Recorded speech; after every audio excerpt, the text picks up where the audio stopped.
Heads up, female leaders, executives, and entrepreneurs. We have just opened enrollment for our next Renegade Accelerator. You can head to renegadeaccelerator.com to check out all of the information and apply. Who the heck are you and how can you contribute in the world is informed massively by identifying in detail that which you love. I'm Amy Jo Martin. Welcome to the Why Not Now show.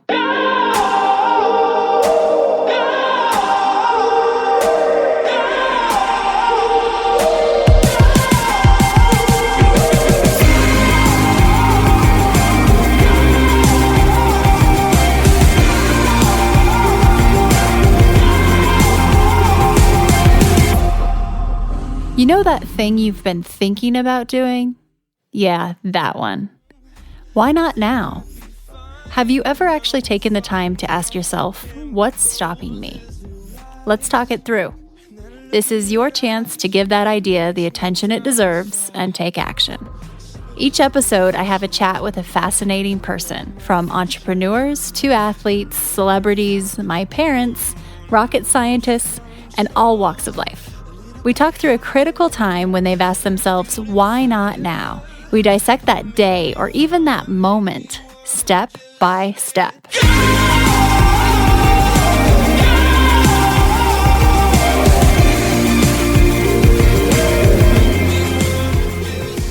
Marcus Buckingham is on the show today. He is a new friend of mine. He is an author of two of the best-selling business books of all time. He studies people for a living, and he is legit. His new book called Love and Work is something else. So I met Marcus in May of this year, and he actually was keynoting at the same conference I was, and I stuck around to listen to his and pretty much made myself late to the airport because I was so captivated by his message and by his research around love and work. And one of the key things that he said that just kind of blew my mind was that your brain on love is smarter. So he's basically saying we are smarter when we are in love. When we're in love with what we're doing, when we're in love with our environment, what's around us, just love, period. And he talks through ways to identify what is it that you love about your days, your work, your life. How do you identify what you love, especially as it relates to work? And it turns out love is pretty good for the bottom line. We also talk through the consequences of when love is repressed, whether that's in the workplace or in life, but specifically, if you don't love what you do, that is not a good thing. That's not a good thing for your health, physiologically, obviously emotionally. It's not good for the people around you. And it's really interesting to think about how this is all very connected. What I love about Marcus is that he brings research into everything he does. And the storytelling is top notch. He has the best stories, super fun to listen to, and very fascinating to learn from. Without further ado, here is Marcus Buckingham.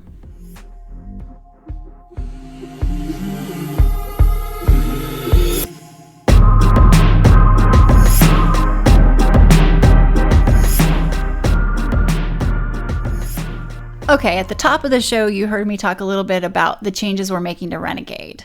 What I also wanted to share was a little bit more on what we're focused on, the education and the topics.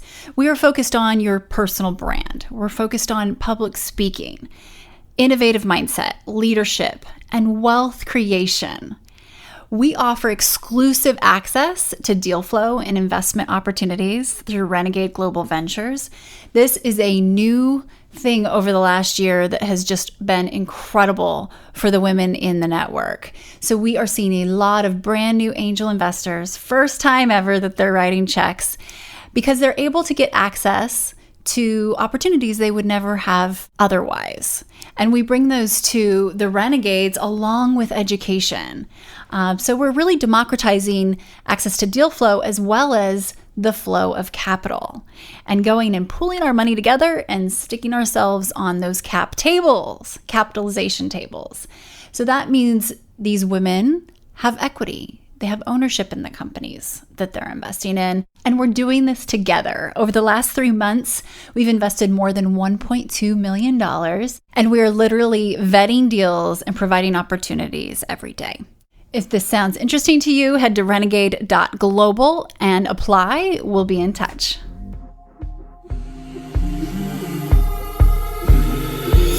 Marcus, welcome to the Why Not Now show. Thank you for joining me. And in the spirit of Why Not Now, let's start as we usually do. Can you tell me about a time when you had a big decision to make and you had to ask yourself, why not now? Well, probably I have two of them. Well, three of them probably. But I was 17 years with the Gallup organization when I joined my career. I mean, when I first started my career, I joined right out of college, and 17 years later. And I'd written 2 books, First Break All the Rules and Now Discover Your Strengths. We'd created something called Strength Finder. Everything was going swimmingly. And I really liked being a researcher. I mean, that's what I do. I'm a psychometrician. So this is what Gallup was doing, is measuring things about people that are really hard to measure. Talent, strengths, engagement, stress, resilience, inclusion, all those things. And I loved the person that I reported to, who was the chairman of Gallup, Dr. Don Clifton, who's considered to be the grandfather of positive psychology. And I was so lucky to work with him. And then he tragically died. And I realized that moment that we all sort of realized, which is the company isn't who you work for. You work for the individual. You work for the sun, the moon, and the stars of your life at work is the person and the team that you work around. And when that changes materially, then you realize that you're in a different world. It doesn't look like you're in a different world because your business card still says the same. We had business cards back then. But it's like, oh, this isn't me. And so my why not now is I had to leave somewhere I'd been for 17 years and start off from scratch. But as someone said to me at the time, if you're not going to bet on yourself, and then why did you get out of bed? And so it was a bet on myself moment. And then weirdly, the other one that comes to mind, I built a company. I started off as a training and development company for managers. And then, because as we've all discovered, in the end, sort of training is trumped by tools. Tools trump training. And if you're teaching managers how to get the best out of their teams and how to figure out the uniqueness of people, but all the tools that they use, all the human resources, performance management, goal-setting tools are antithetical to that idea, which they are, then you have to start building different tools, because otherwise all of your training and your learning runs sort of like a buzzsaw right into remedial, homogeneous rating systems, MBO performance systems that just no really good team leader uses. So we set out to build a set of tools that team leaders would actually want to use to figure out how to get the best out of the people on their team. And then weirdly, as you've probably found in your career, Joe, that somehow you get clients you don't deserve. So my biggest client was Cisco, 177,000 people in sort of 39 countries. And I had 100 people, which sounds big, but really isn't when you're trying to serve Cisco, Accenture, Deloitte, Facebook was my biggest client. And you're like, and I didn't love it in the end, actually. And so there was a why not now moment. Was ADP out of the blue, the payroll processing company, came and said, we want to buy you because we want to take this and scale it. You've built a company from scratch, which is great. You built a tech stack that we can industrialize, and we want to scale it. And so for me at that point, it was the other way. It was like going, right now I want to bet on scale. And those two moments when you asked that question, why not now? It was like, now was the time to leave Gallup because I lost Don. And then now, which is 2017, actually, now is the time to scale, because now is the time to scale. So those are the two that come to mind for me. Amazing. And it's always interesting, because sometimes it's why not now stop something or change, right? Versus start. And that trade-off is always going to be in the equation. But it seems to me like, you've written some of the best business books of all time, the best selling, and you're known for, psychometrics. What? How do you say it? What are you? I have it written down here. It's psychometrics. So it's measuring personality or measuring a state of mind, a mood. How do you measure engagement, employee engagement? Or how do you measure resilience? How do you measure people's strengths and talents? That's a psychometrics. So you've got that hat on, and obviously that career collateral has built to everything that you are today. But this new body of work and this new angle and your new book, Love and Work, it sounds like it was a bit of a departure for you in terms of, and probably a very natural evolution / departure. But I was fortunate to hear you talk about this new area when we both spoke at Women's Presidents Organization. And I remember like being late to the airport, but I would not leave because I was taking so many notes.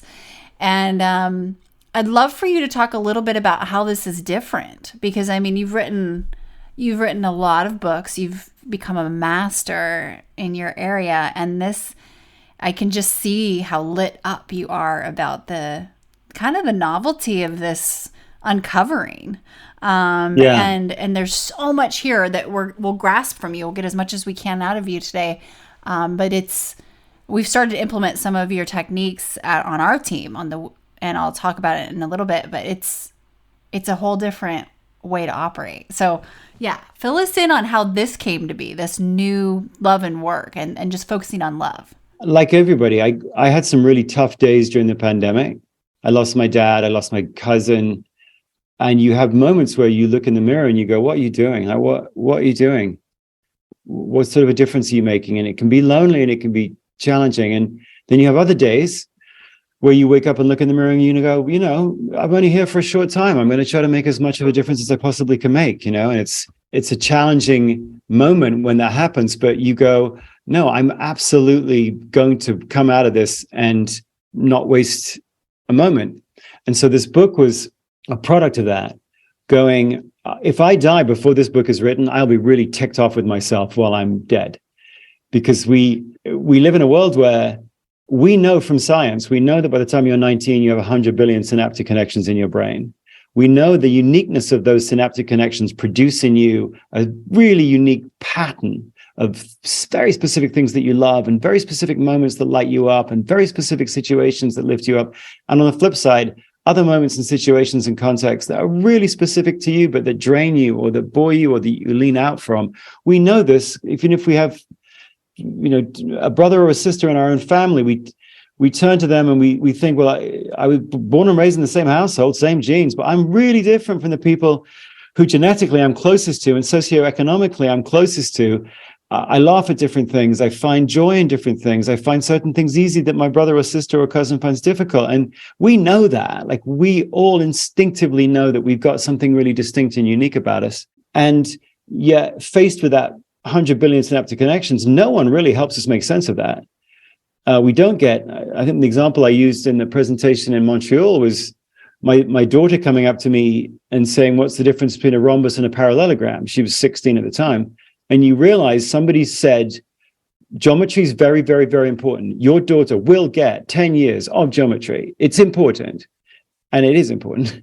But you realize as a dad, no one's going to help her decode those 100 billion synaptic connections. No one is going to help her figure out how to use life to identify the particular things that she loves, that particular set of synaptic connection roots or patterns in her brain, and then turn them into contribution. There's no language on that. She'll get nothing on that, like nothing. No one will. Our entire school days and our college days and a lot of our work days are actually spent basically under the assumption that there's nothing inside your head. There's nothing unique in there. And what is in there, by the way, we could totally change. And we couch it around a growth mindset, which is okay. We should tell people they can grow. But that sort of flies against the idea that there's also some really interesting stuff inside you already. And there's unique patterns inside you already. And the course of your life isn't rewiring your brain to become someone else. It's actually figuring out what those patterns are and then contributing them intelligently and morally. And when you realize as a parent that nobody's going to help your kid do any of that, they're just going to give them Adderall and Xanax and Wellbutrin or whatever other anxiety reducing drugs we can throw at them, then you realize, okay, I got to write a book about love, because the decoder in the end, Amy Jo, it's the weirdest thing, but we do all speak our own love language fluently, by which I mean, we can identify the particular moments or situations or contexts that we love. We can. At 9, I think the example I gave was you asked 10,000 9-year-olds, when was the last time an afternoon flew by? They all have the right answer. And it's a different answer. Every kid has a different answer, but they don't go, I need to call mom, or I need to call my teacher to find out the right answer to that question. No. So from 9 years old, we're pretty close to our own loves. And then we sort of, from that moment on, as the teenage years come around, we systematically alienate ourselves from ourselves. And so you get further and further and further removed from that which you love. But the book is really an emotional and, I think, rigorous appeal to rehabilitate love as a decoder for you. Who the heck are you? And how can you contribute in the world is informed massively by identifying in detail that which you love. Which doesn't mean find a job you love and then you'll never have to work a day in your life. It doesn't mean that. It doesn't mean find your calling necessarily. Those things are really broad and sort of intimidating. Find one job I love, like, wow. Instead, as the data show, it really just means find the love in what you do. Find the love in this day. Change your relationship to today, because today, this day, is actually filled with thousands of different situations and moments and contexts and encounters. And my analogy is that these are threads. Every day's got 1,000 threads in it. It's a fabric. And some are emotionally neutral, a little, black, white, green, gray, whatever, but some are red. And so the analogy that I would love to give to my daughter for the rest of her life is like, hey, Lilia, there are red threads every day to be found that are unique to you, and other people are colorblind to yours. Sorry, but they are. And so, long answer to a short question, Amy Jo, but if I didn't write this book, I know there's no curriculum in schools around it. And yet I also know it's deeply, deeply human and deeply true. And we don't teach anyone how to do it. And it's a shame. And one of the things you said, every day should be a scavenger hunt for love and for those red threads. Yeah. And I love that, because getting curious, and you ask so many adults, what do you love? And they're just like, they do need to go call someone. Oh, I don't know. I need to find, some of your tactics for finding that are so useful. And one of the things you talk about is making a list of what you loathe, right? Yes. And it's, first of all, you're right. And I know this from data. It's not like I think. It's when you ask people, when you ask an adult, what do you love? By far the most common answer. When I was at Gallup, first 10 years at Gallup was doing pre-employment selection interviews. So one of the questions was, what did you love about that job? Whatever the job was that you were in, what did you love about it? And the most common answer was, I love working with people, which is not a bad answer. It's just a vague answer, because you want to go, which people? What are you doing? Give me a verb. How about we start with a verb? What are you doing with the people? Saving them? Inspiring them? Challenging them? Selling to them? Like what? The second most common answer, Amy Jo, is I love challenge. Okay. What sort of challenge where you know you're going to win? Challenge where you don't know you're going to win? Challenge, like, just be specific. But we get very, very vague in terms of our own loves as we grow up. We get vaguer as we get older through college and into work. So yeah, the simplest way to figure out sort of, well, what do I love, is the three biggest clues are, number one, before you do it, you find yourself looking forward to it. It's called positive anticipation. Number two, while you're doing it, time flies by. So it's what Mike Csikszentmihalyi called flow, but you might experience it as time just goes by quickly and you vanish into the moment. It's one of the ironies of life that you find yourself when you vanish. It's weird. But when you and the activity become one, you're not doing the activity, you are it.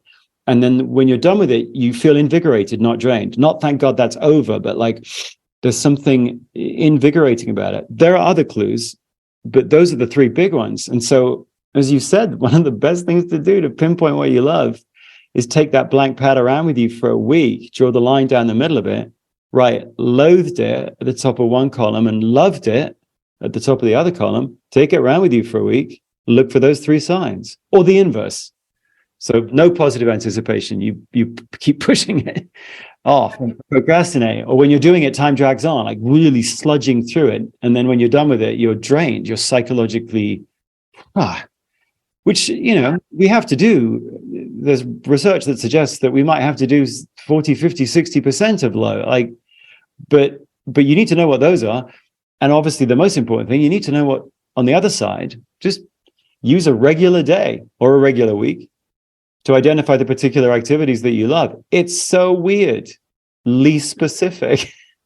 And it's right there for you. Like, it's right there for you if you were to look. So this is a great place for me to share that we have at Team Renegade, any one-on-ones that we have with our teammates, we ask 4 questions, and these came from you. What did you love about last week? What did you loathe?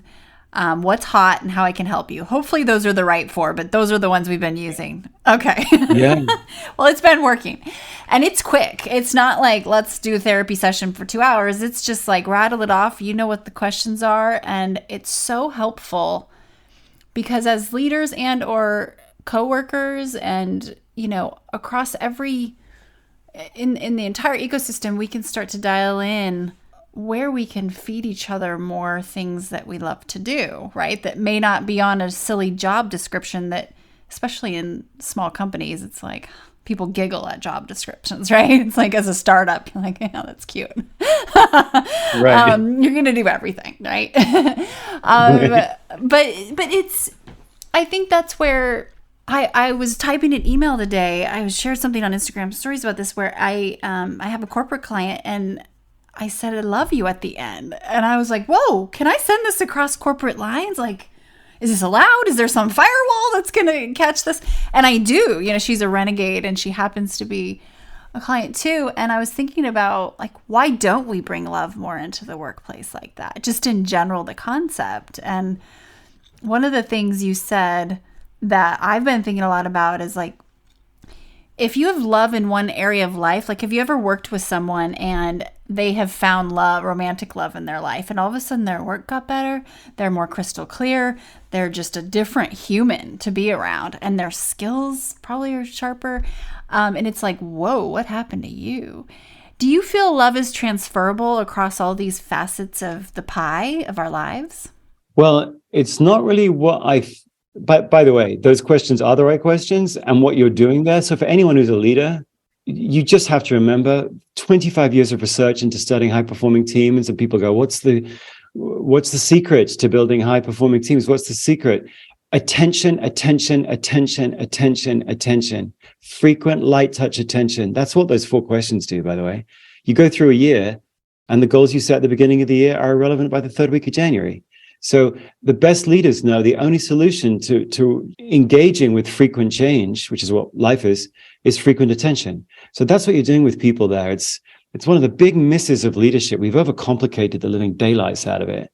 Leadership is frequent attention between the person and the work, which, if you think about those 4 questions, it's 2 questions about last week, 2 questions about this week. Love and work, in a sense. What do you love?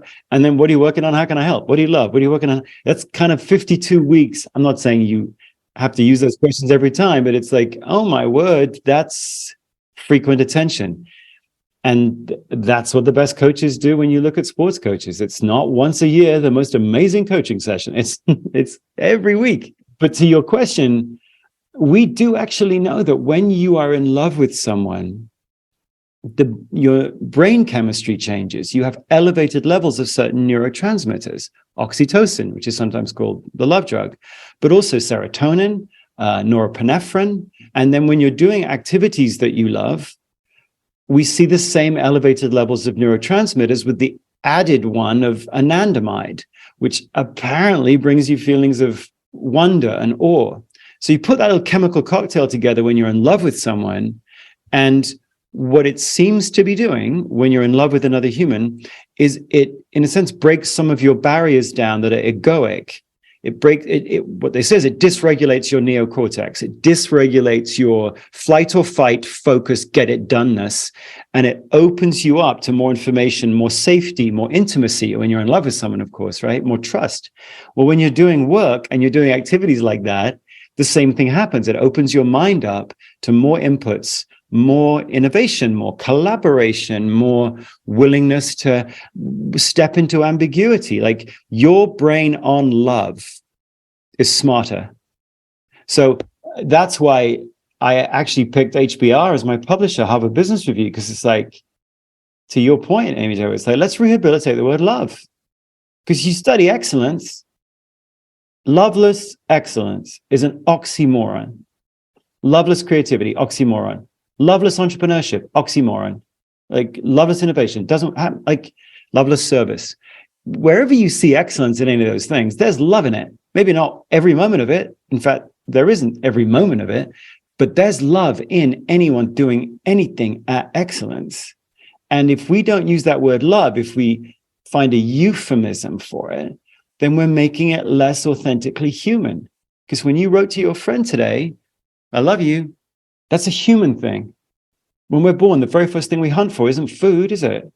It's love. It's the first thing we start hunting for, scavenging for. So what, we stop that at work? Why? I know there are others right now, good old Adam Grant going, well, you shouldn't think of your work as a family. And others saying you shouldn't expect too much from work. You should quit or whatever. But actually, if you work for a bad place, you shouldn't think of it. But if you want work to be a place that sees you and has an opportunity for you to encounter yourself at your best, just to know yourself at your best, I'm sorry, you can't even begin to describe that without using the word love. But actually, it's more powerful than that, because love, that which you love, is a prescription. It leads you to do more of some things and less of others. Not selfishly, right? But because that's where you contribute more. Your brain on love is smarter. So as you said, in a startup, I've built a startup, you have too. It's like, yeah, there's no job descriptions. But if you're blind to that which people love, then you will be pushing noodles uphill all the time. It's damn good for the bottom line, right? To get people in areas that they love. Like it's the only way to go to be successful. I think of, I don't know, this just popped into mind, but the romanticism around entrepreneurship and a lot of the struggle and even mental health challenges around that, not to mention all the others. But when people are obsessive about building something they don't love, that's just a cocktail for drama right there, right? The amount of pressure, if you don't choose something that you love, this isn't going to end well. It's not a great formula. But you see people doing that because they think it'll make some money, right? I'll do this first, and then when I get my payday or when I get to then I'll do what I love. It's like, no, right. You know what I mean? Like, well, let me first check these boxes and get secure, and it's flip that around. I love that. It's a terrible trade. That's a terrible trade, isn't it? Because you're like, we know about psychology, human psychology, is that we do need constant feeding. Saying you got to find love in work doesn't mean, well, you have sort of 28 days of lovelessness, but then one really love-filled day. Or as you were saying, well, I'll do this for 4 years. I'll stay in the corporate world for 4 more years, earn a bunch of dough, and then I'll quit and do it's like, I'm sorry. If in those 4 years, you really do if you do the love it, loathe it activity, let's say, and you find there's really nothing on the loved it, you're just coming to work. You're just going through the motions. Please don't imagine that's neutral. That's not neutral. You are being psychologically depleted. We breathe on love. And so you're basically holding your breath for 4 years, if that's the trade you've made. And the people you hurt are the people you love. You are hurting the people you love. You go home and you are empty, and they know it. And you know it, you might not be able to express it. But this isn't a nice to have. This is part of the human condition. You need to have days that have red threads in them. You need it. And so for entrepreneurs, it's even true of, for me, I start a business. Yes, I have to love the business. You're absolutely right. I got to kind of love the what are we doing? But my days better be filled with activities that I love. Otherwise, I won't be very good. And I won't be able to be sustaining it anyway. I'm not nourished by it. And one of the challenges of entrepreneurship, of course, is you start a business and you end up doing a whole bunch of stuff every single day that you feel you have to do, but that drains you or bores you. And you think, well, I'm doing it to sacrifice for building the business. But in the end, that's, again, a bad trade. Because if you are emptying yourself out by the fact that you haven't figured out what it is that you love as being an entrepreneur, and you haven't surrounded yourself with a couple of people that seem to get a kick out of things that you don't, then you're not serving the business at all. You're just emptying yourself out. I mean, I don't love solving problems. Anytime someone brings a problem to me, I'm not energized. I'm depleted by it. So I'll avoid them. And if I wasn't careful, I would have had a life as an entrepreneur where I was just, because you know this, you deal with problems all the time as an entrepreneur. And it seems almost antithetical. You could be an entrepreneur without wanting to kind of dive into problems and make a decision. Well, I hate that. Luckily, I had a whole mindset around this. People out there, when you bring them a problem, their little heart skips a beat with joy. Like, bring me another one, bring me another one. But many entrepreneurs don't know themselves well enough to know that the glamour of entrepreneurship is also the fact that it appears uniform. And you have to do everything, and that's the image of the entrepreneur, like almost the Elon Musk-y entrepreneur, doing everything. And if that's what you think of as entrepreneurship, you just won't last very long, yeah, and you won't be very good. So being pretty darn specific about what are your particular red threads as an entrepreneur, which bits of it lift you up. Figure that out, because if you don't, we won't know, and then we'll wonder why you're burned up.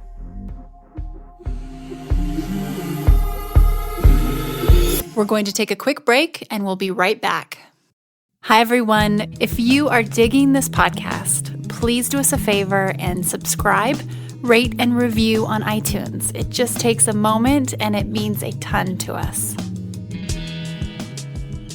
One of the examples you give, which just totally nails this, and it goes to show our entire society, and from a young age, we just instill this mentality of, you know, your child brings home a report card and you've got all A's and a D or an F. And it's like, where is that attention going? It's going straight to the F, right? Screw the A's. Like, yeah, that's table stakes. We need to focus on this F. And I have a mentor who always says, why would you take the things that you're just okay with and try and make them better when we could take what you're really good at and make sure they're your superpowers? And that is just so human nature to focus on, oh, let's go fix this. It's like, what if it's not a problem right now? Well, what you just said is so huge. Like, first of all, to your friend's point, if you, like, human beings can grow. Like, all of Carol Dweck's work is, you know, we absolutely have to think about Carol Dweck wrote the growth mindset. We can all grow and get better. But with some things, frankly, and we know this in terms of the way that the brain is wired, you grow more synaptic connections most easily in those parts of your brain. You have the most pre-existing synaptic connections. And we also know why that is, because you've got the biological infrastructure to enable you to more easily grow more where you already have more alpha integrin proteins, more blood vessels. That's just how nature does it. Like, she follows the path of least resistance. So that means you learn most where the A's are. That's just biologically true. That doesn't mean you should ignore the F, right? Or the metaphorical F, whatever your weakness is. Like, go from an F to a C. Abso-flippin'-lutely. I got kids, like, F's are bad. But there are clearly some things with you. Like, if I was your coach, I could find some F's and I could say to you, look, you need to work like crazy on those.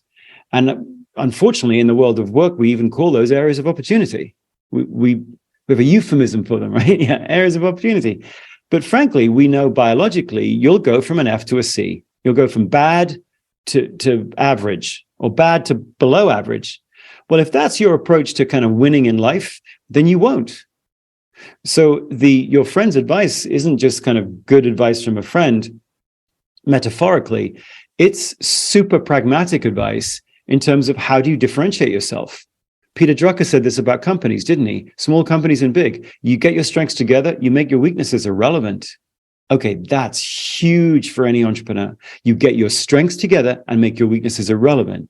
Now, he was talking about companies, but it's germane to individuals. Like, where do you have some sort of competitive advantage over everybody else? Do you know it? And then have you taken it seriously? It's one of the reasons why a lot of people don't respond to the why not now with okay now, because they're so close to their own A's. They don't see them as A's anymore. And they've been inculcated into a society which tells them A's, forget about it. Now, let's really work on the areas of opportunity. And as a result, you've got a lot of people who don't make that step into entrepreneurship, into renegadeness, because they have, deeply endemic imposter syndrome. And imposter syndrome we don't really think about other people saying that turn on all the lights, they would discover that we're not actually as good as we think we are or pretending to be. But actually, the person that you're an imposter from, that's an internal monologue. That's like you going, I don't really know me anymore. I don't know my A's. I don't know my powers, so I can't cultivate them into a superpower.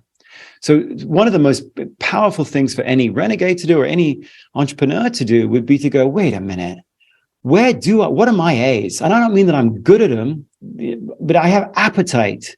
They nourish me. I love doing this and this and this. Like no one knows that but you. And for you to go, well, doesn't everyone? No. That's one of the most important lessons from the book in Love and Work is like, no one's like you. You're freaking weird.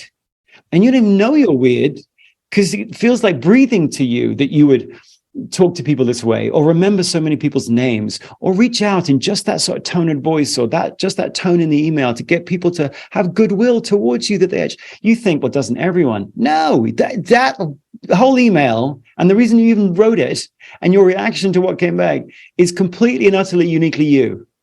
And it's super freaking cool. It doesn't mean that you don't work at getting better and using that particular love to make something happen. But it does mean that the A's that you have are known for you alone and have to be the place that you start when you're thinking about building your own superpower. And as you said, we don't. I mean, we do the opposite. We don't even do something slightly different. All the way through school, all the way through college, all the way through work, 5 minutes on the A's, 50 minutes on the F's. This is just, you're basically rebranding love in a way. And what's more important than that? I mean, this is so freaking cool. So I was thinking about my time in the NICU with my son. We spent 3 months in the NICU. He's born micro-preemie, almost on an airplane. Crazy story. We got to know those NICU nurses and docs really well. And I asked our head neonatologist one day, we've got this little 2-pounder and saying, what do we do when we take him home? I'm like freaked out thinking I've got a team of badasses who are talk about red threads that know what they're doing. What in your experience, and he had many decades of experience, what makes a micro-preemie thrive in their environment versus, maybe not that you've seen?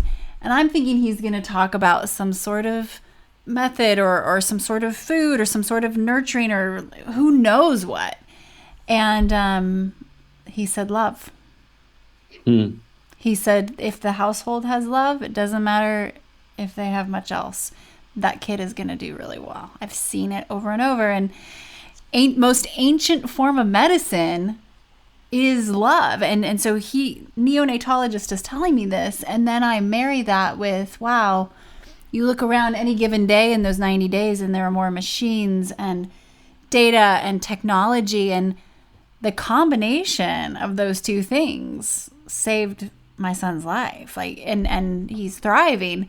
But it's so nice to have a science side of love. It is a super powerful force, and it's the first human language. And there's 8 billion love languages.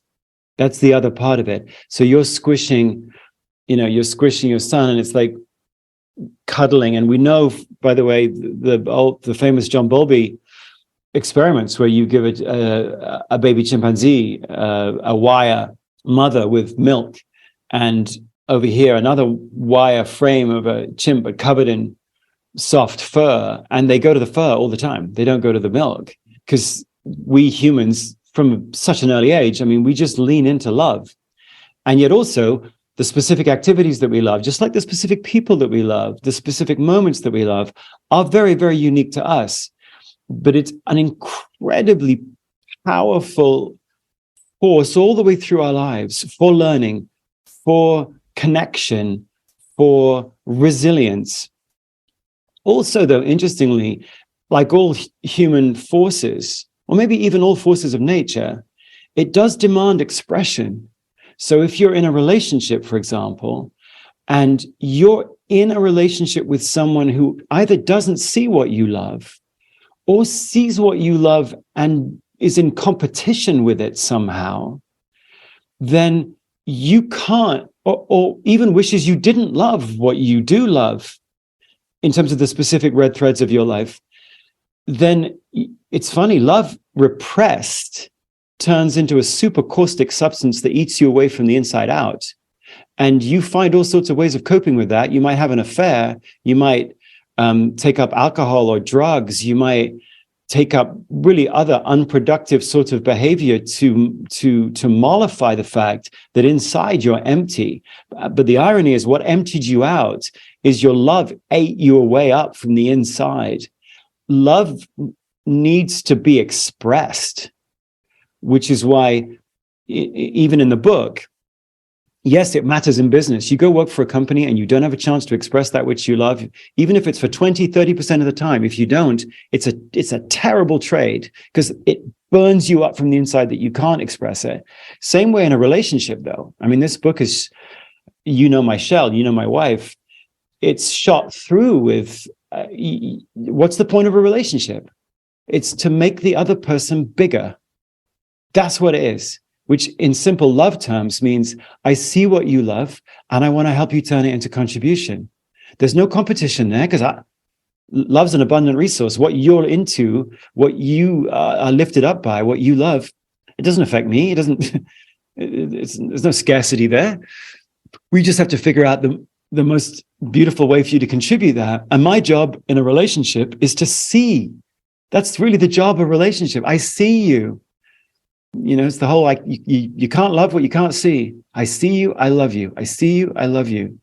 And the funny thing about love is, if you're not seen and then you crush it or repress it for whatever good reasons, because you might want to stay together because you hate divorce or whatever, but that's psychologically, that doesn't work.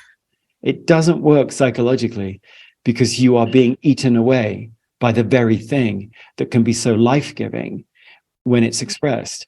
Oh, that right there. I mean, that could be a whole next book, that topic. Yeah. Because the love repressed and the consequences of that versus kind of the inverse of what you said, the point of a relationship is to make the other person bigger. It's amplification. It is like, talk about 1 + 1 = 11. And it's an active, love is a verb, and it can be, and it's alive, right? It just seems like it's an active choice. And so I was thinking about, like, when did I start telling people I love them so much? Because I wasn't brought up in a household where we would say it a lot, even though there was a lot of love. We just didn't say I love you a lot. And I've never really said that to my friends. And it was Tony Shea, maybe a decade plus ago. He would always say, I love you.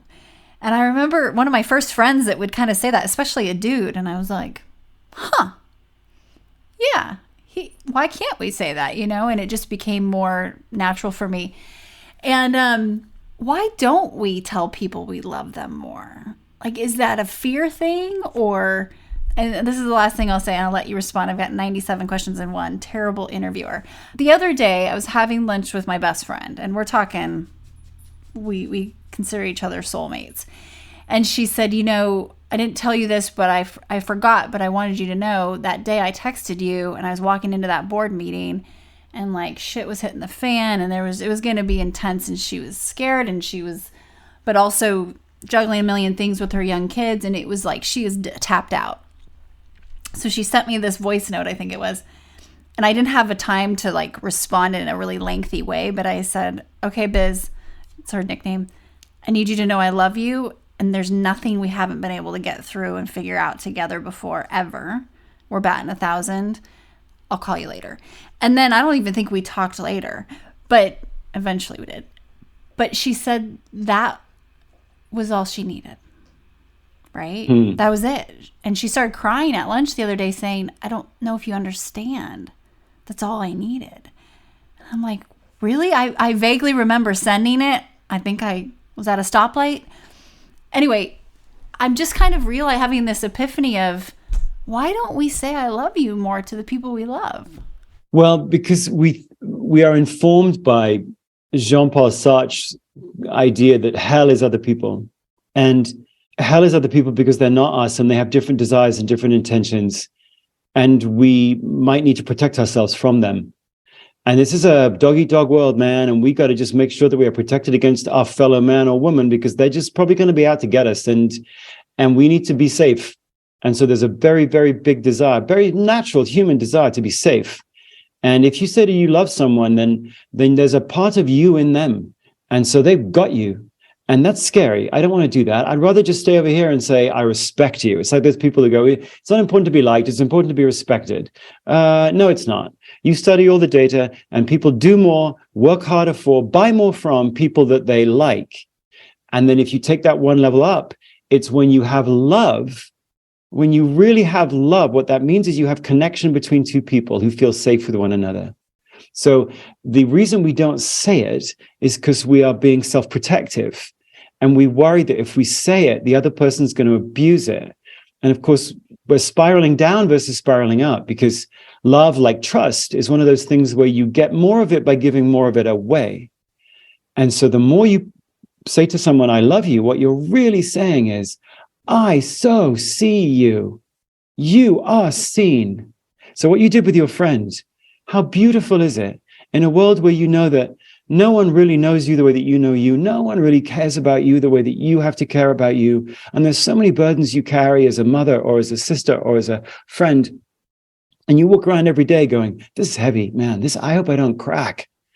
And in the face of that, where you're like, self-reliance, that's the only way I'm going to get through this. What you did is you went, hey, you're not alone. I see you. And sort of in an Avatar way, if you remember that movie, I see all of you, and I know you've been through, I'm not you, so I'm not going to do it the way that you would, but I see you, and I love what I see. So when you go into that room, there's at least one person in the universe who's seen all that you are in all of your crazy, unique weirdness, and I love you for it. Now that's risky for you, because I don't know, you might imagine that she's going to turn around and take advantage of the love that you've given her, as though somehow you are now vulnerable. But actually what you're really, love doesn't, that's a weird computation, because it isn't. It's what you're doing is you are giving something to her that is incredibly uplifting for her. There is no risk for you, because you're just saying, I see you. I so see you. But this isn't joy in work. This isn't passion in work. Love is the word that we don't understand very well. Love is the word that we diminish. Love is the word that makes us feel soft, and the world is hard. And by the way, it has no place of work, because work is hard and love is soft.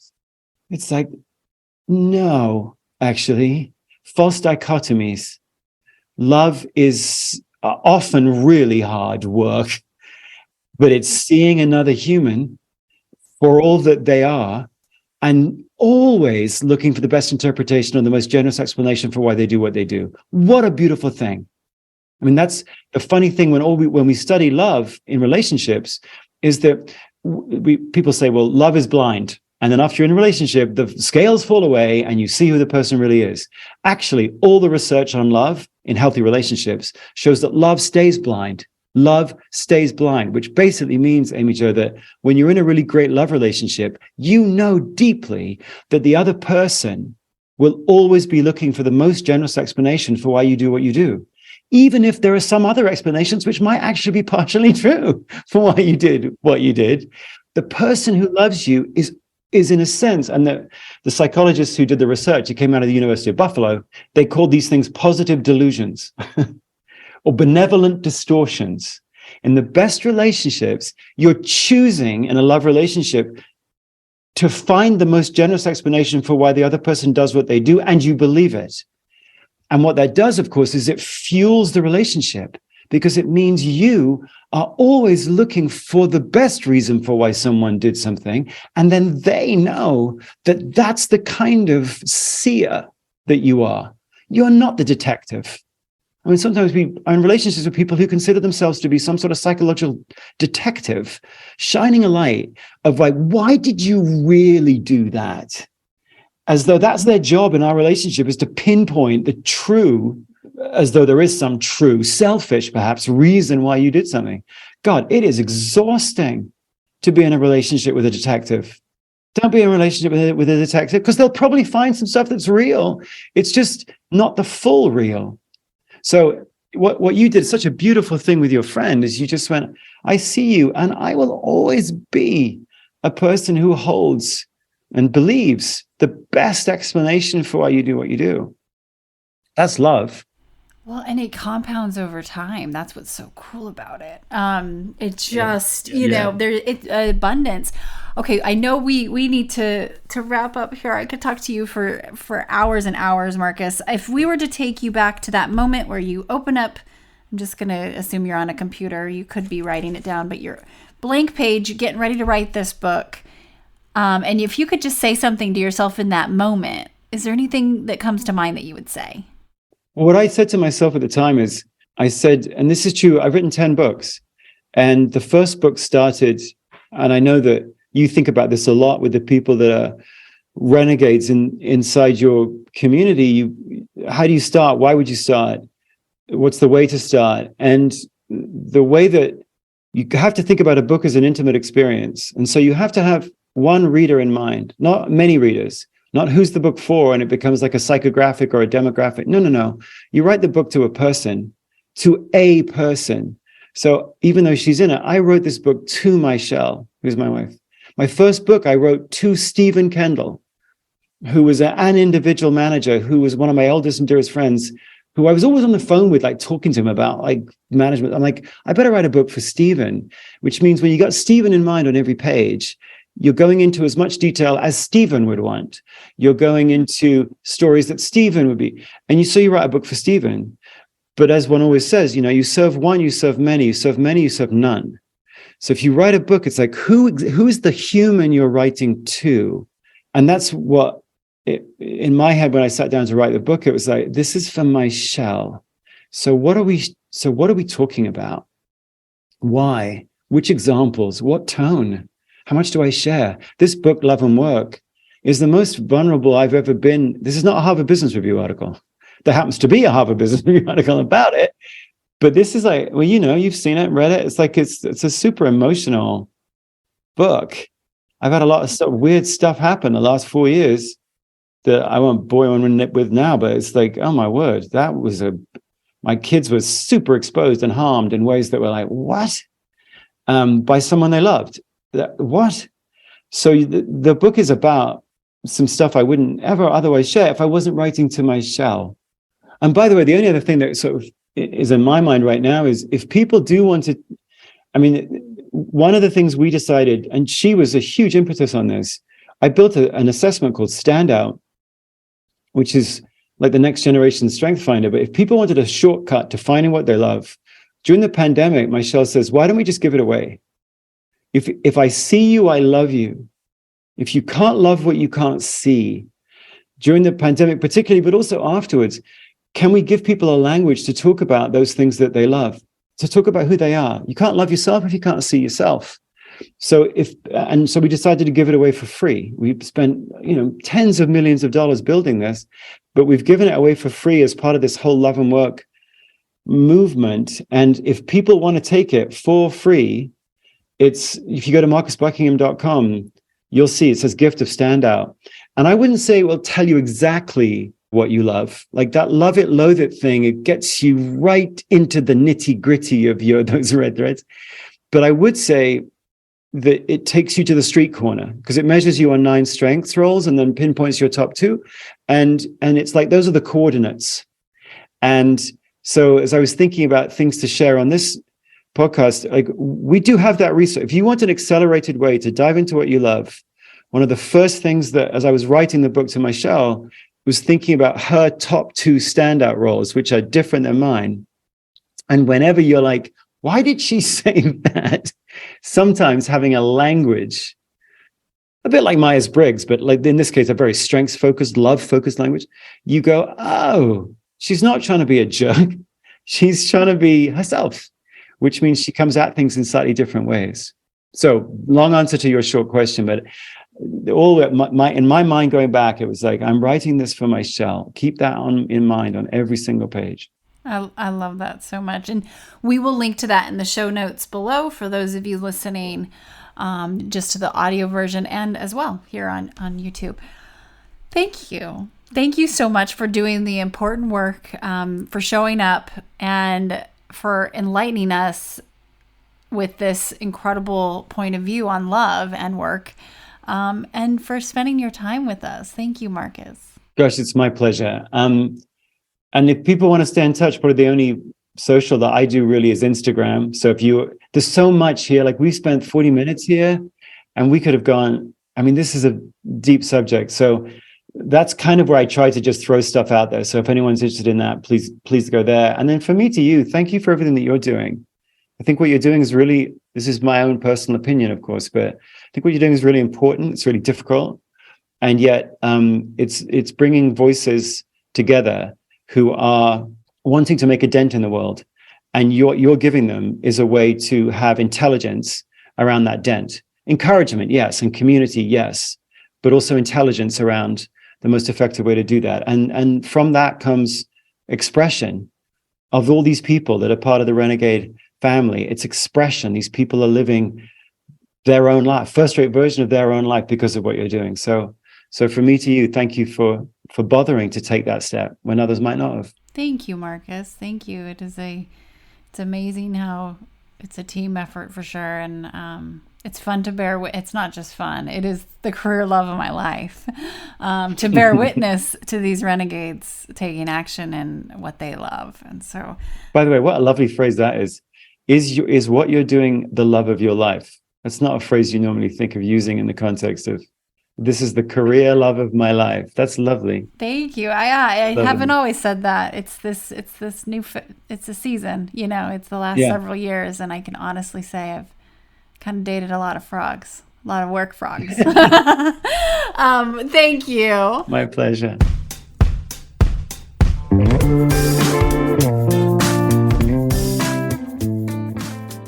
Hey everyone, thanks for listening to the show. Hit me up on social media to let me know what you think. I'm at Amy Jo Martin on Twitter, Facebook, Instagram, and LinkedIn.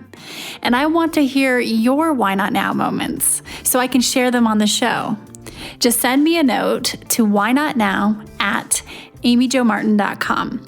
For show notes and other offers, you can visit amyjomartin.com/whynotnow.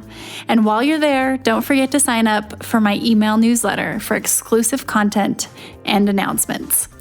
A big thanks to Rock Salt Music for all of the tunes by the talented John Coggins. And of course, a hat tip to Richard Brewer for editing and producing the show.